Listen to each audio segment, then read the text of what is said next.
ভূমিকম্পের অনুভূতি হয় নাই। এখানে রাস্তায় কাজ করতেছে, হয়তো এরকম কোনো শব্দ কিনা জানি না, কিন্তু ভূমিকম্প হয়েছে এরকম টের পাইনি। এখানে গ্রিল মেশিন দিয়ে রাস্তায় খোদাই হচ্ছে।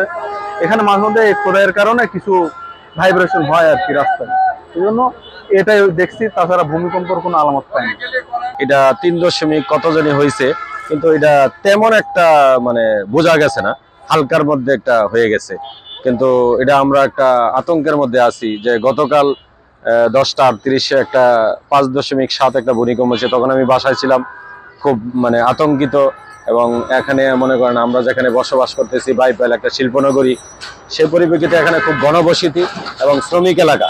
কিন্তু শ্রমিক এলাকা এই পর্যায়ে যদি এইভাবে ভূমিকম্প হয়, তো আমরা তো একটা আতঙ্কের মধ্যে বসবাস করতেছি। আমাদের সামনে যে আরো কি হবে কিনা এটা নিশ্চিত জানা। তার জন্য আমরা আশুলিয়া বাইপাল যে সমস্ত শিল্পনগরী, বিভিন্ন গার্মেন্টস ফ্যাক্টরি আছে, আমরা ব্যবসা বাণিজ্য করি।